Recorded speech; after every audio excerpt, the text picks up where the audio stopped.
Hello dear students, myself Professor Mishramka Sunitra, Assistant Professor from Department of English, JAT, Arts, Science and Commerce College, Maligaon.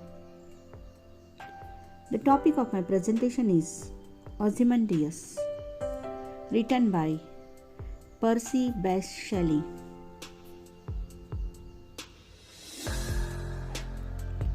This sonnet, Ozymandias, was written by Shelley in 1817.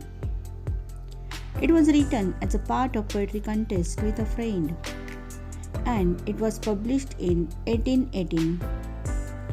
It was published under the pen name Glycyrus. The title Ozymandias refers to an alternate name of the ancient Egyptian pharaoh Ramses II. In this poem, Shelley has described the crumbling statue of Ozymandias as a way to portray the transience of political power and to praise art's power of preserving the past. This poem illustrates the vanity of human greatness and the failure of all attempts to immortalize human grandeur. Ozymandias was a great Egyptian king. His lifelike statue was made to immortalize him, but now the statue lies broken, disfigured, and all around it is a barren desert. Now first we'll focus on the poet. P.B. Shelley was born on 4th August 1792 and he died on 8th July 1822. His notable works are Ozymandias, Ode to the West Wind, Adonis, To a Skylark, Love's Philosophy, Queen Mab, etc. P.B. Shelley's career marked with controversy due to his views on religion, atheism, socialism, and free love. He was a talented lyrical poet and he was one of the major figures of English Romanticism. This poem, Ozymandias, relates to an experience of a traveler from Egypt. This traveler saw two huge and trunkless legs of a statue in the desert. Near them lay, half buried, the broken face of the statue. On this face, one can still see the expressions of haughtiness and a sense of authority which had skillfully been depicted by the sculptor. These emotions, these expressions still survive on the face of the statue, and these expressions survive the sculptor also. The sculptor is no more, and even the king is dead, but the expressions presented or delineated or depicted by the sculptor still survive. On the pedestal, the following words were written. They were inscribed. My name is Ozymandias. I am a great king. Look at my great deeds which I have accomplished and which nobody can equal. But, dear students, round the broken statue, nothing remains, only a vast desert. Now this sonnet is a little song. It is a 14-line poem. It is written in iambic pentameter. There are two types of sonnets, Petrarchan sonnet and Shakespearean sonnet. The present sonnet is Petrarchan sonnet. Now Ozymandias is a Greek name for the Egyptian pharaoh Ramses II. The meaning of this word is tyrant or dictator, or someone who is having immense size. He belonged to 1279 to 1213 BC. He died on 1303 BC, born on 1303 BC and died on 1213 BC. Means he died approximately at the age of 90. This king had built a colossal statue of himself to intimidate and humiliate his fellow kings and to impress them with his glorious splendor. His words challenged the mighty kings. However, the time devoured all his grandeur and magnificence, and the very icon of his majestic glory, it lay half buried in the sand. Today, his challenge to all his fellow kings sound so hollow, and the inscriptions on the pedestal with his trunkless legs ironically mocks at his ludicrous claim to power and might. It is foolish on the part of the man that his glorious achievement would survive the fierce attack of time. Nothing can survive the fierce attack of time. Now first we'll focus on the text. Ozymandias. I met a traveler from an antique land who said, "Two vast and trunkless legs of stone stand in the desert.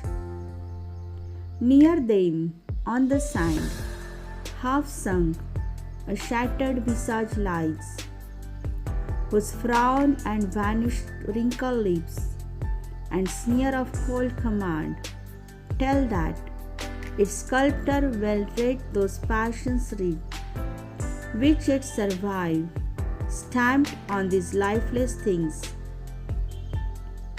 the hand that mocked them and the heart that fed." And on the pedestal these words appear, "My name is Ozymandias, King of Kings. Look on my works, ye mighty, and despair. Nothing beside remains round the decay of that colossal wreck, boundless and bare. The lone and level sands stretch far away. The lone and level sand stretch far away." Dear students, here you can see in this image the two vast legs of the statue and the half sunken face of the king, King Ramses II. Now the theme of this poem is transience of power. Along with transience of power, it has other themes, that is pride, man and nature, and survival of art. Now here, the poet has used some symbols. These symbols are sand and statue. Sand symbolizes nature's power, and statue symbolizes political power of the king. There is power of art, which is symbolized through statue, as well as power of tyranny. Now, dear students, we'll focus on this poem. The speaker of the poem meets a traveler who came from an ancient land. The traveler describes the two large stone legs of a statue, which lack a torso to connect them. It stands upright in the desert. Near the legs, half buried in sand, is the broken face of the statue, The statue's facial expressions, a frown and wrinkled lip, firm, commanding, and haughty sneer. These expressions show that the sculptor understood the emotions of the person the statue is based on, and now those emotions live on, carved forever on inanimate stone. In making the face, the sculptor's skilled hands mocked up the perfect recreation of those feelings, and the heart that fed those feelings means the king. Now the sculptor is no more, and even the king is dead. But still, the expressions on the statue, means on the face of the king, still survive. This poem describes these ruins of that Ozymandias statue in foreign desert. Now what remains near the statue? Nothing but the sand. Two vast stone legs are standing upright, and the head is half buried in the sand, along with the boastful inscription describing the ruler as a king of kings. He says that his mighty achievements would invoke awe and despair in all who behold them. But this inscription stands in ironic contrast to the decrepit reality of the statue, because nothing remains there but only the sand. The speaker explains that time has destroyed the statue. The time has destroyed not only the statue but also the entire kingdom of the king. The speaker follows the king's declaration found on the pedestal of the statue. Look on my works, ye mighty, and despair. But in the next line, the traveler says that nothing beside remain. Now, this contradiction tells us that nothing remains, nothing can survive against the attack of time. Ozymandias had believed that while he himself would die, he would leave a lasting and intimidating legacy through everything he built. Yet his words are ultimately empty, as everything he built has crumbled. The people and the places he ruled over are gone, leaving only an abandoned desert. Here, the poet has used the words lone and level sands. These words imply that not even a trace of the kingdom's former glory can be discerned. The pedestals claim that onlookers should despair at Ozymandias' works, thus taken and new and ironic meaning. One despairs not at Ozymandias' power, but one despairs at the power of time, the power of nature. Now, this decay makes everyone realize that no one can fight against the nature, against the time. Here the speaker evokes the image of that cruel leader Ozymandias. He wears a frown along with the sneer cold command. These passions are recorded on that lifeless things, means the statue. And this expression suggests that the speakers believe such tyranny now only exists on the face of the dead and crumbling piece of stone. Now this Ozymandias tells us about the life of Egyptian king Pharaoh Ramses II. He expanded Egypt's empire and he had erected several statues of himself.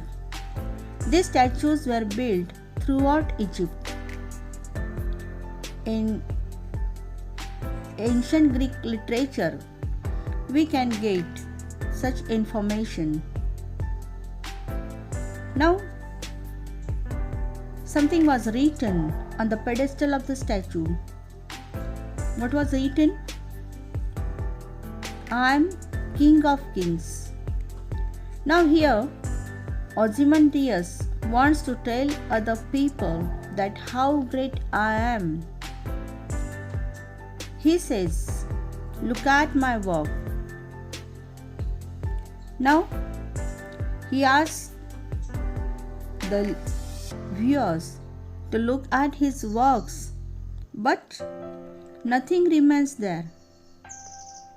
He wants to focus that I am great and I will survive forever and ever. But here the poet reminds us that our history is full of such rises and falls of empires because the king is no more. Dear students, no power is permanent. The king called himself King of Kings, but it is the attack of time, the attack of nature that everyone is forgotten. Even the king is forgotten. This poem describes that though the king boastfully commands the onlookers to look on his works, ye mighty, and despairs, no works left to examine the king's cities, his empire, and his power, because all have disappeared over time. The poem insists that nothing beside remains. Now, the shattered statue and its pedestal remains, but nothing is there. The skillful rendering of the statue itself and the words carved alongside survived long after Ozymandias and his kingdom turned to dust. Through this poem, Shelley has focused that art is powerful rather than human life. The statue is destroyed. It is a wreck. It is in a state of decay. But its individual pieces show that the sculptor was really a skillful master. The skill of the sculptor preserved the story of Ozymandias. The face is shattered, leaving only a mouth and nose above the desert sand. But the frown, wrinkled lip, and sneer clearly show Ozymandias' passion were well read by the sculptor, and he presented the same expressions, the same passions on the statue. Now here the poet says that Ozymandias' passion yet survive on the broken statue. Actually, these expressions are carved on lifeless stone.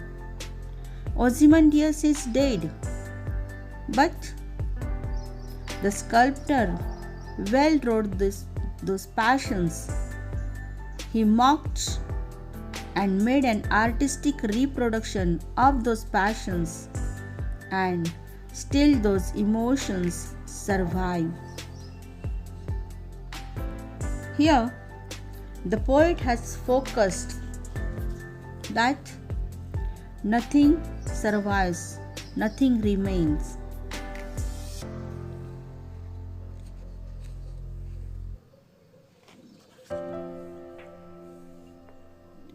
Ozymandias was the most powerful tyrant. Here, the boundless and stretched far away sand tells us that we are nothing before the nature. In this way, the poet has focused transience of power, pride, man and nature, and the survival of art.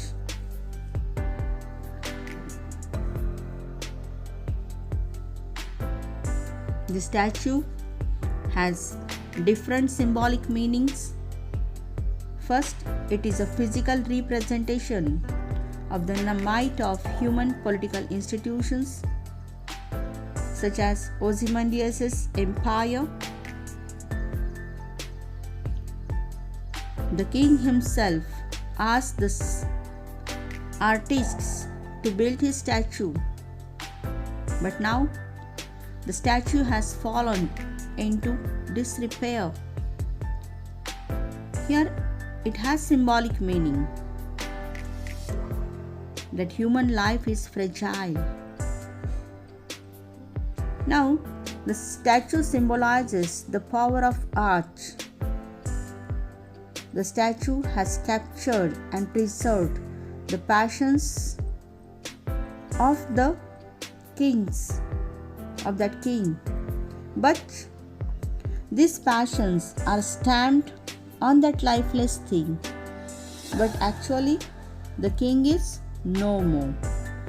The statue symbolizes that art can have a power beyond the intentions of even those who commission it. Ozymandias saw the statue as a way to capture the power and magnificence of the king.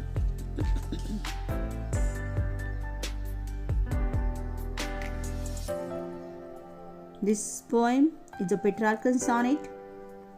It has two parts, octave and sestet.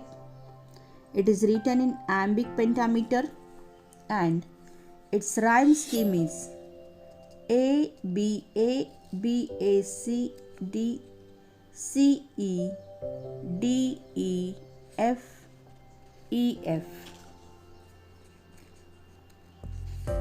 So dear students, this poem is a sonnet and it has 14 lines written in iambic pentameter.